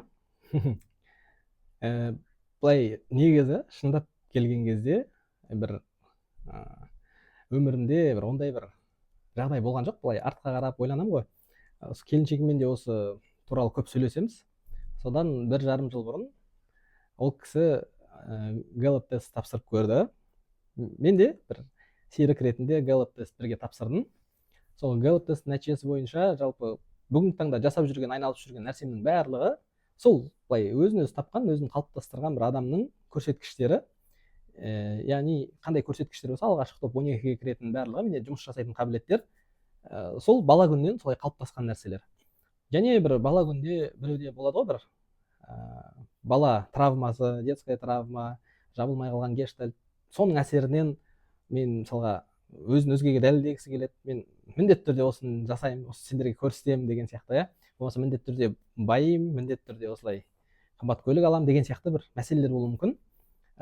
Мен өзім өміріме былай бэкграундыма, хальфияма былай көз тастап қарасам, ондай нәрселерді көрмеймін. Іздеп көрдім. Бір болу керек қой, бір әсер еткен нәрсе деген секілді. Алайда бір ондай нәрсе қатты таппадым. Маған ондай түрткі болған, сондай бір өмірімді түбегейлі өзгерткен деген сияқты бір травма деген сияқты. Бұрыннан бері барлығы жүйемен келе жатқан сияқты ғой, соған қарағанда. Енді бір адам өмірінде барлығы кемел болмайды. Әлбетте бір кем тұстар бар, басқа деген сияқты. Бірақ қарап тұрсам, бір енді ойымша, сол негізі бұл жерде сол ата-ананың рөлі қатты ойнап тұрған шығар деп ойлаймын. Сол кісілердің бір дұрыс қолдауы деп. Ертең балаға жасау керек нәрсе болса, мен осы нәрсені жасар едім. Марғұлан Симай ағамыздың да бір сөзін көрдім. Ол кісі де айтады, сол біз балаларға сұрайды ол кісіден, балаларыңыз сізге бүгін көмектесе ме, ақша жіберіп басқа қылып дейді. Қайтем олардан көмек, мен керісінше оларға көмектесуім керек қой дейді. Яғни ата-ана ретінде ата-анам сол нәрселерді маған жасай алды деп ойлаймын. Енді былай бір түбегейлі өзгертіп жіберген бір картина, бір не десек, білмеймін, сол анамның сол бірінші мәрте сол Еуропаға барып келгені іссапарменен, алдыңғы студенттермен кездесуде де осыны айтқам. Австрияның Вена қаласына барды. Сол уақытта ол кісі ой түйіп келді. Мен онда баланы оқытайын деген сияқты. Өйткені анда барған кезде неше түрлі адамдарды көрді, мәдениеттерді көрді, тілдің маңыздылығын көрді деген сияқты. Яғни өзінің өмір сүріп жатқан кеңістігінен де басқа кеңістік бар екендігін түсінді ол кісі. Соны келіп тәжірибесін маған жасады деп айтуға болады. Менің ойымша, менің пікірімше сәтті жасады деп ойлаймын. Енді былай нәрсе ғой, абысындары бар, ағайын туыс, мысалға тойда жиналады. Бізде қазақта 1000 сан той бар, білесіз ғой. Сол тойдан той, жиыннан жиын, абысын ажынның өсегі, басқа өлім жітімде жиналады қазақ. Біз қазақ қоғамы осы бір нәрселердің айналасына шықпай қалғанбыз. Ақшалай жиналған кезде де не тойдың кезінде жиналады, немесе өлімнің кезінде жиналады. Одан басқа мысалға бір туысқан, бір әулет бір баланы оқытайық деп ақша жинамайды. Ондай үрдіс жоқ. Яғни біздің қоғам соңғы кезеңдегі деп айтайын, қазақ қоғамы осы нәрсенің ішінен шыға алмай қалған. Және мен ойлаймын, осы бір кеңістіктен шығуға анама алғашқы шетелдік сапары әсер етті деп. Және соның пайдасын мен алдым деп ойлаймын. Себебі ең кенжесі ретінде маған тәжірибе жасап көрейін деді, оқытайын деді деген сияқты. Солай болды. Шынымен ақ шетелге шыққан адам мен шетелге шықпаған адамның көзқарасы екі түрлі деп толықтай айта аламын мен де. Мысалы, бір шыққан кезде, басқа жерді көрген кезде мүлде салыстырмалы түрде келтіресің ғой барлығы. Қазақстанда осылай еді, мына жақта осылай екен деген сияқты. Не үшін адамдар бұл жерде қатал немесе сыпайы деген сияқты, не үшін бізде осылай жүйе қалыптасқан деген сияқты. Сол сияқты сізде ең бірінші мемлекет қай кезде болды, қай жасыңызда, қандай әсер қалдырды сізге? Марокко корольдігі оқу бағдарламасы, Абдельмалик ас-Саади университеті, 17-тен 18-ге өткен жасымда, ең алғашқы шетел жалпы. Сол келген кезде, мен университетке оралған кезде, қазан айында келдім. Қазан айында мен деген буквально күн сайын шетелдік бағдарламаларды ақтаратынмын. Менде сондай ой болды, бір жылдық академ алып, Катар университетінен Катар фаундейшнға бір жаққа түсіп кетуім керек деген.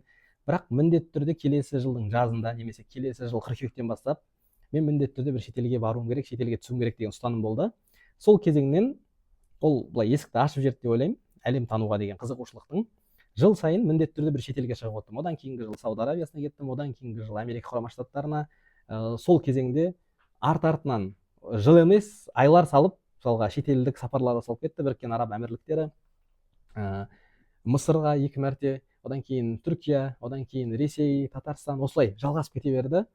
Өзбекстан бар, оның ішінде қосымша Бұхара, әсіресе Самарқанд деген сияқты. Хиваға барған жоқпын, алдағы уақытта Хиваға бару жоспарда бар. Яғни айтқым келіп жатқаны, ең алғашқысы сол Марокко болды, Мағриб елі деп айтамыз. Сол Марокконың әсерінен тыныс ашылып кетті, шетелге шығу керек деген сияқты. Шетелге шығудың маңыздылығын бір ғана мысалмен айтайын. Мәселен, қазір Астанада жүргенімізге бір 8 ай болған екен шамамен. Сонда 8 айдың ішінде байқағаным, күнделікті тіршілік бар, иә, күнделікті рутина деп айтамыз, daily routine. Содан сен кейбір нәрселерді байқамай бастайсың. Сен сол манағы колесо деп айтамыз ғой, колесо жизни деген сияқты, соның ішіне кіріп айнала береді, таң атады, күн батады, өмір тез өтіп жатқан секілді қарқынмен кетеді. Енді осы аралықта мәселен мен жүрмін, мен бір досым бар делік. Ол досым 10 күнге, жай ғана 10 күнге шетелге барып қайтты делік. Қай ел десек, қайттан сол Австрия делік мәселен, иә, шетелге барып қайтты 10 күн. Ол үшін манағы 10 күн өте ауқымды, өте кең, неше түрлі нәрсе көрді, неше түрлі тамақтың дәмін татты. Ол ұшаққа манағы терминалдан терминалға өтті. Сол жерде жүріп манағы көптеген жазулар оқыды. Оның тұтынған ақпараты, оның ауқымы, объемы өте үлкен. 10 күннен кейін қайттан елге оралады ғой. Маған ол 1 күн сияқты өтеді, я болмаса 2 күн, 3 күн сияқты өтеді. Екеуміз көріскен кезде ол маған құшақ жайып қарсы алады. Себебі оның ойынша біз ұзақ көріспедік. Ал менің ойымша ол кеше ғана кеткен адам, қайттан келіп тұрған адам. Мен сондықтан оған бүйтіп қатты жарқын жүзбен қарамаймын. Әдеттегі бір аптасына 1 мәрте көрісіп қалатын адам ретінде қараймын. Алайда ол кішкене түсінбей қалады. Неге деген сияқты. Мен сонша уақыт болған жоқпын ғой елде. Мен деген шетелге барып кеттім. Оның өмірінде сол 10 күндік кезеңнің ішінде өте көп нәрсе болды. Ал сенің өміріңде сол 10 күндік кезеңде аса бір көп нәрсе болған жоқ. Қайталана бергеннен кейін біз тіпті күннен шатаса бастауымыз мүмкін. Бүгін сейсенбі ме, сәрсенбі ме деген секілді. Біз үшін қатты көп нәрсе өзгерген жоқ. Тура осыны мен өзім Түркияда өмір сүрген кезде елге 40 күнге келдік бір мәрте. Сонда Тезгахчылар деген көшеде тұрамыз. Сол Зейрак махаллесі деп айтады. Сол жерде күнделікті шығатын мана портокал суюсы дейді, апельсиновый, свежевыжатый сок, соны ішеміз. Гранат суюсы дейді. Анда баратын бір көфтежі бар. Бәрін танимыз. Жергілікті махалли адам болып қалғанбыз. Күнде шыққан кезде сәлам алейкум abi, насылсыңыз, iyisiniz иншалла, umarım iyisiniz, осылай амандасамыз. Сөйтіп өтіп кетеміз ары қарай. Қалайсың деген секілді. 40 күннен кейін қайттан келем, Қазақстанға барып, 40 күннен кейін қайттан жаңа өзіміздің махаллаға оралам. Сөйтіп деген, "О, сәлам алейкум abi" деп атсам, күнделікті алейкум сәлам кардешім, ағай тірлігін істеп жатырмын анағындай. Ол үшін 40 күнде ештеңе өзгермеген. Мен үшін былайша айтқан кезде ұшаққа міндім, мен елге бардым, елде ағайын туысқа бардым, өзенге түстім, басқа деген секілді өте көп өмір сүріп келдім. Яғни нағыз өмірді сүріп келдім. Сөйтіп қайта оралған кезде ол адам үшін ештеңе өзгермеген, күнделікті тіршілік. Делік 1 апта өзгерген шығар, ол 1 апта сияқты өткен шығар манағындай. Яғни саяхаттың, сапардың маңыздылығы осыда деп ойлаймын. Атын ұмытып тұрмын. Қазір ислам ғұламаларының бірісі өсиет етеді. Ислам ғұламалары көп сапарға шығыңдар дейді. Неліктен деген кезде себебі аққан су тазарады дейді, бір орында тұрған су саси бастайды дейді. Сондықтан сапардың маңыздылығы жоғары дейді өмірде. Біздің саяхат, шетел көру, тіпті мүмкіндік жоқ деген адам ол елдің ішінде саяхаттай алады. Астанада тұрып Көкшетауға барып қайт, осы жақын маңдарға барып қайт, манағыдай өте көп бір шетке шығу керек. Неге барып қайт? Балқарағайға деген сияқты. Кеңістік далаға барып көз тастап қайт деген сияқты манағындай. Сол жалпы саяхаттың, сапардың маңыздылығы өте жоғары. Ой өрісті дамыту үшін манағы тәфәккүр дегенге де қайттан ораламыз. Сол пікірлеу үшін, ойлану үшін. Байқасаңыз, әсіресе сапардың кезінде адам көп телефонға көңіл бөлмейді. Көбірек сол кезеңдерден бір ләззат алып қалсам екен дейді. Яғни ол да бізді манағы ақпараттық ағын толқыннан бір пәске болсын тынықтырады, демалдырады. Осы жолдың барлығы тек қана тілді білумен басталды. Сондықтан тілді үйреніңіздер. Міндетті түрде тілді үйрену керек. Тілді үйренбеген ол өте үлкен қате болушы еді деп өзім де ойланып қоямын кейде. Өйткені тілдің арқасында ғана біз шығып жүрдік, тілдің арқасында ғана көріп жүрдік. Сіз де мысалы қаншама елде де болдыңыз, қанша елде тағылымдамадан өттіңіз, оқыдыңыз, Турцияда магистратурадан оқып отырсыз. немесе оқуды бітірдіңіз бе? Бітірді. Уже бітірдіңіз. Аха. Мысалы оның барлығы жаңа сіз айтпақшы қаншама өте көп калорий алып келеді, және де жай ғана нәрсе емес, уже басқа қырдан қарай бастайсың өмірдің ағысына. Тек қана бір нәрсені ғана жасап отыру өзіңе де қызықсыз болып кетеді. Осы тұста енді тілді бастау керек адамға. Тілді бастау керек, және де саяхатты бастау керек. Андай парадокс бар, сен саяхатты бастасаң, тіл өзі-ақ артынан кетеді. Немесе тілді бастасаң, саяхат мүмкін өзі бір баланс ретінде ше. Сол сияқты ол да өте қызық тақырып. Бірақ ең басты қызық сұрақты менде өз ойымда қайта қалыптасқан. Мысалы, сіз тілді де меңгерушісіз, оқуды да аяқтап жүрсіз, жұмысты да жасап жүрсіз, блогты да жасап жатсыз, курсты да. Бұның барлығына қалай сіз үлгересіз жалпы баланс сақтауға? Негізі өмірлік баланс деген кішкене қиссалау деймін ба, ертегілеу. Адам 100% баланс сақтай алмайды өмірінде. Негізі физикалық тұрғыдан 100% баланс сақтау мүмкін емес. Мен ойлаймын, бүгінгі таңдағы бір жоспар, scheduling дейміз ғой, жоспар құру, жүйелеу, белгілі бір нәрселерді автоматизациялау, осы нәрсе үлкен көмектеседі. Ол түбінде тең білім деген нәрсе. Сапалы дұрыс білім алу арқылы, сол білімді игеру арқылы біз өзіміздің өміріміздегі белгілі бір істерді, жұмыстарды басқара аламыз. Осы жалпы өмір сүру процесін ретке келтіре аламыз. Ол міндетті түрде жоспар болу керек деп ойлаймын. Таңертең ерте тұру. Таңертең ерте тұрмаған кезде көп нәрседен айырыласың. Сенің мысалға демалыс күні, жексенбіге келдік. Сағат делік 9-да, мен ұлым мысалы 9-да оянады. Оянғаннан кейін ол міндетті түрде қолымнан сүйреп ас бөлмеге тартады, су бер дейді, басқа дейді. Сонымен менімен бірге ойна дейді. Таңғы 9-дан бастап баламмен өткізетін кезең басталады делік. Енді қараңыз, сен таңғы 5-те тұрмадың, ұйықтап қалдың. Таңғы 5-те тұрып, әдетте жасайтын өзіңнің шараларың бар еді, жұмыстарың бар еді, бітіріп тастайтын, атқарып тастайтын, компьютерде, басқа да басқа деген секілді. Енді сен таңғы 5-те тұрмағандықтан сағат 9:30-да, 10-да тұрдың. Енді баламен бірге далаға шығатын уақытта сен ана жұмысыңды істеп отыруың қажет болып қалады. Яғни кесірін тигізіп жатыр мына жаққа, негізгі өміріңе. Ал былай алған кезде жұмыс, оқу, басқа да басқа оқылмай қалған, жазылмай қалған нәрселер қайттан қалыпқа келтіруге болады, бірақ баламен өткізген уақытты сен қалыпқа келтіре алмайсың. Себебі бала өсіп кетеді, ертең ол сенімен ойнақысы да келмейтін жасқа жетеді, ол бетіңнен сүйме дейтін жасқа жетеді деген секілді. Яғни айтқым келгені, ана кезеңді жіберіп алмай сен ұстап қалуың қажет. Соның барлығын баланста ұстап дұрыс игеру үшін уақыт жүйесі қажет деп ойлаймын. Таңертең міндетті түрде тұру. Мана ер азаматтың ырысы артық болады дейді ғой, әйел адамның бір ісі артық деп қазақта да керемет жеткізеді ғой. Сонда таңертең тұрсаң, 5-те тұрсаң, отбасың оянғанша сен өзіңнің тірліктеріңді істеп бітіресің. Олар оянған шақта сен дайынсың. Кеттік бірге ойнайық, далаға шығайық, серуендейік. Одан кейін түсте келіп ұйықтаған кезінде өзіңде бір кішкене тынығып алып, олдан сәл ертерек тұрып, тағы келесі бір жоспарға кірісесің деген секілді. Яғни жоспарлау, өмірді жоспарлау. Әлеуметтік желідегі блогқа қатысты контент план, мәселен, бір айлық контент план. Я болмаса, сол контентті құрастыратын, салатын белгілі бір уақыт деген сияқты. Әдетте бізде кешкі 8:30-нан бастап баланы ұйықтатуға кіріседі анасы.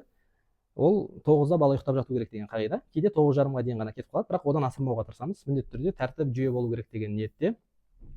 Сол баланы ұйықтатуға кіріскен кезеңнен мен сол контентті жасауға отырамын. Бірақ бала ояу кезде мен ойнаймыз, уақыт өткіземіз. Сол секілді, яғни арналатын уақыттар бар.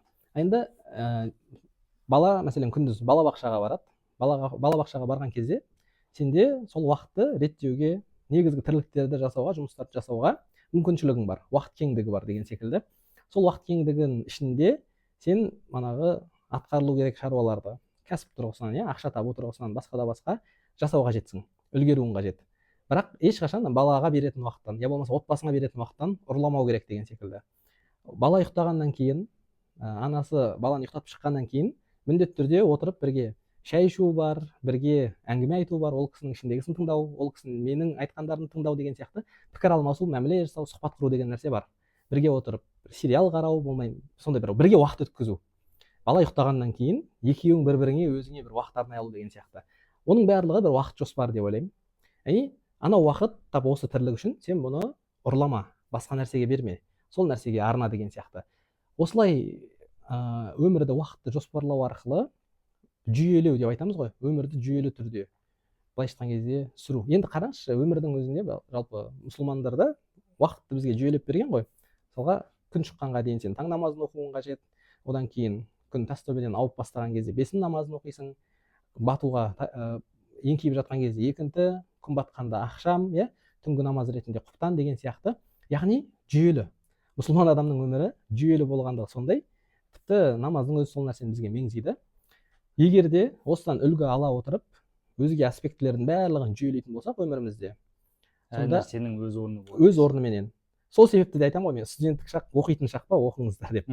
Жұмыс жасайтын уақыт келеді, ақша табатын уақыт келеді. Ата-ана қолдап тұрса, мемлекеттен стипендия алып жатсаң, иә, соның барлығын реттеп, мысалы қаржылық сауаттылық, ол да бір білім қажетті студентке. Мана импульсивный покупка жасамау, иә, қажетсіз нәрсеге құртпау деген сияқты. Ақшаңды жүйелеп сол кезде үйренсең, әсіресе қатты ер азаматтарға қажет қабілет деп ойлаймын. Ертең отбасын сүйрейтін адам ретінде, негізгі ұстыны болатын адам ретінде қаржыңды басқарып, студенттік кезеңнен басқарып үйренсең, ертең үлкен өмірде үлкен көмегін тигізеді. Және студенттік кезең алғашқы сепарация кезеңі ғой. Ата-ананың үйінен кеттің, өз-өзіңменен жеке тұлға ретінде өмірді қалыптастырып бастап жатсың. Сол кезеңде сен сондай қабілеттер игеруің қажет. Жаңа қабілеттер. Ол жауапкершілік қабілеті, манағы жүкті өзіне ала білу деген сияқты. Былайша айтқан кезде әйелдің жүгін өзіне алу, иә, ертең артыңнан еретін, саған қарап сенетін адамдардың бар екенін түсіну деген сияқты. Осының барлығы мен ойлаймын студенттік кезеңде қалыптасады. Қаржылық сауаттылық соның ішіндегі маңызды білімдердің бірі деп ойлаймын.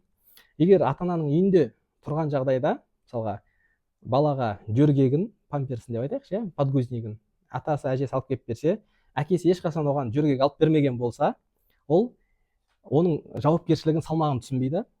Ертең мана сепарацияланбаған, өз-өзіне жауапкершілік ала алмайтын ер азамат болып шығуы мүмкін. Ал енді адам сол, иә, алғаш туылған сәтінде оның қосымша сүті бар, қосымша тамағы, балаға алып беретін қосымша киімдер деген сияқты нәрселерді ойлаған кезде, ол манағы мәселе қайттан қаржылық сауаттылыққа кеп тіреледі. Сен бір ұнатқан нәрсеңді ала салсаң, иә, манағы ақша қорың бар еді, соны жұмсап жібердің, жаратып жібердің. Енді бала ауырып қалды делік, сол кезде еміне жұмсайтын ақша жоқ сенде. Адам не істеуі қажет болады бұл кезде?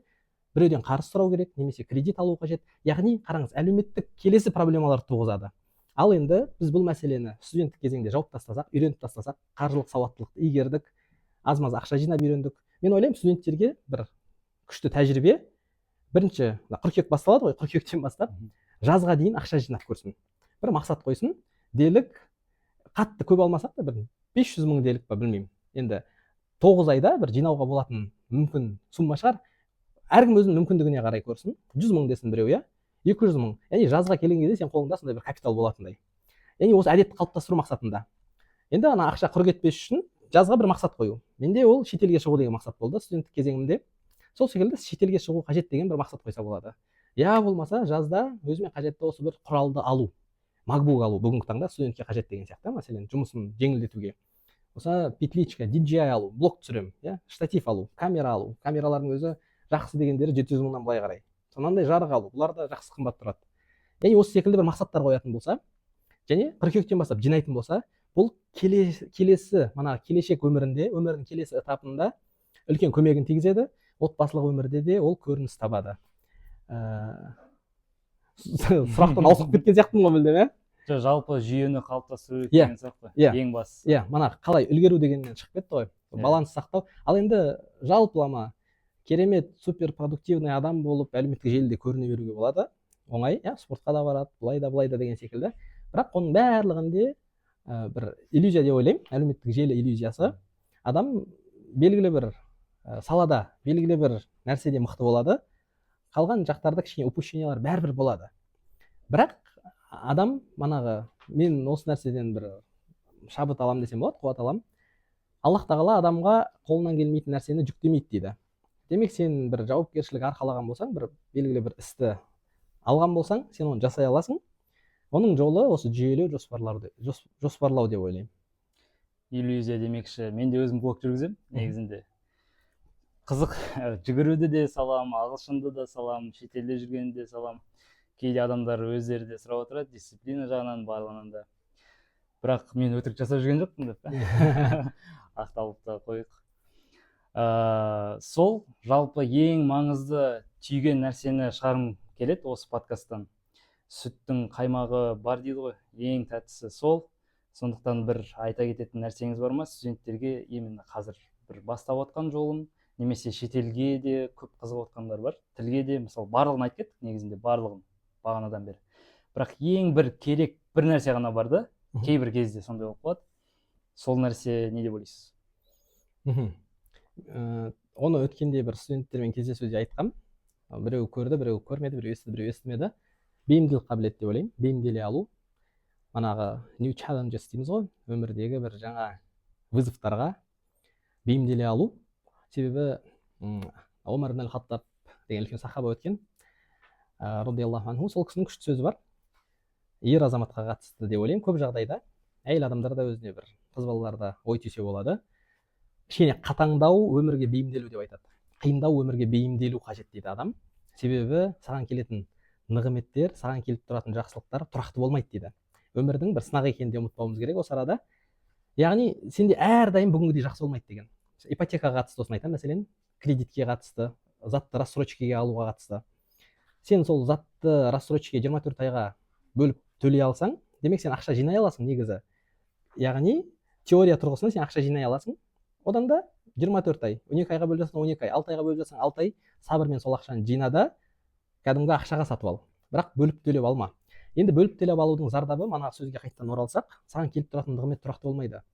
Ипотекаға 15 жылға үй алдың, мәселен, 15 жылда сен ай сайын тура осындай табыс табасың ба?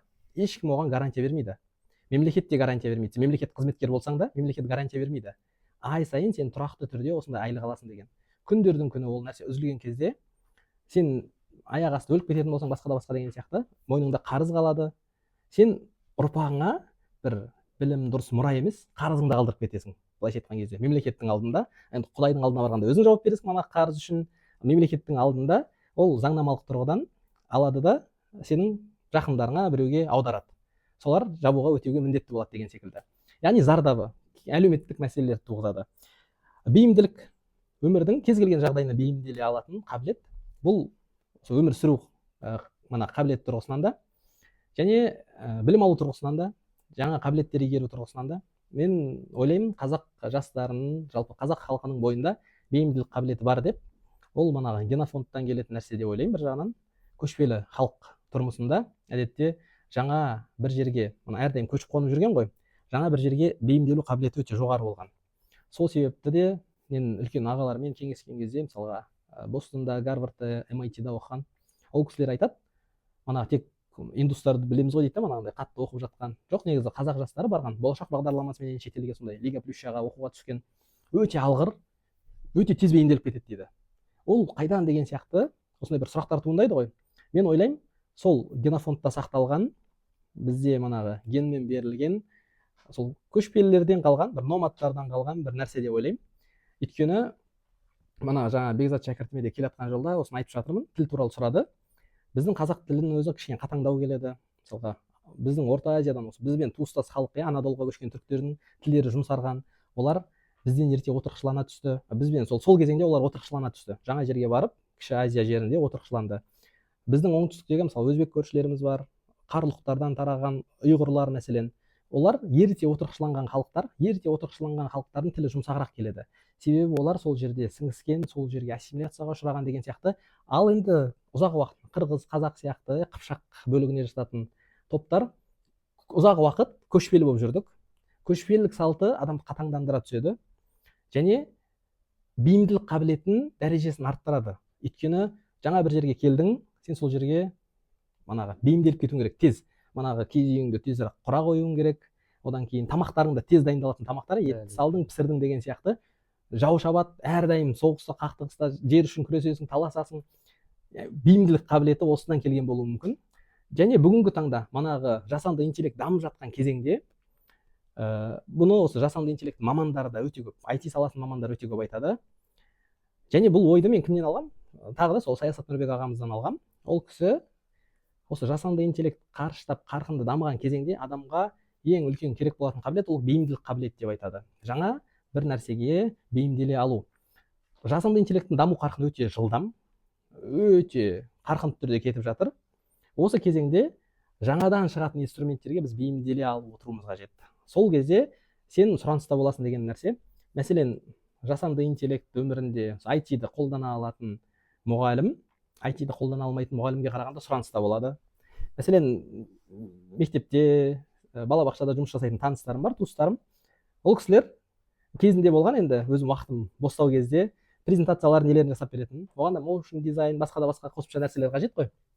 Сонда қараңыз, егер сол мұғалім өзі жасай алған кезде, ол өзі жасайтын еді. Мәселен, мектептегі жай мұғалімнің өзі сол белгілі бір қабілеттерді игеру арқылы, IT-дің бір инструменттерін білу арқылы, мысалы веб-сайт құрастыру, басқа да басқа, мәселен, ол сұраныста бола алады, өзінің сұранысын арттыра алады, бір саты жоғары бола алады. Тура сол секілді манағы, не деп айтамыз, дәрігер жасанды интеллектті жақсы қолдана білетін, қолдана алмайтын дәрігерге қарағанда сұраныста деген сияқты. Яғни білім алумен, сапалы білім алумен қатар, осы бейімділік қабілеті кез келген аспектіде өте маңызды деп ойлаймын. Әсіресе студенттерге. Осы. Қазақ дегеннің өзі бейімделу және де еркіндік пен резонанста былай синхронизация болған сияқты. Сондықтан әр қазақтың құлағына әр алтын сырға деп па. Ал қазақ емес адамдарға қазақ болуға, яғни түрікше еркін болуға өте бір керемет осындай советіміз бар. Ал осымен сізбен бүгінгі подкастымызға өте көп алғыс айтамыз. Көптеген инсайттар келді. Және де айтатын нәрселер әлі де көп. Айтсаң айта бересің, бірақ іс-әрекетке бірден кірісу керек деген керемет қағида бар. Хорошего по чуть-чуть дейді. Хорошего по чуть-чуть. Сондықтан сіздерге көп рахмет. Келгендеріңізге және де осы қарағандарыңызға, осы подкасттың ең алғашқы десек те болады шығарылымы осындай керемет тұлғамен, ең алғашқы біздің Қазақстандағы шығыстанушы блогермен болғанына біз өте қатты қуаныштымыз. Рахмет. Рахмет.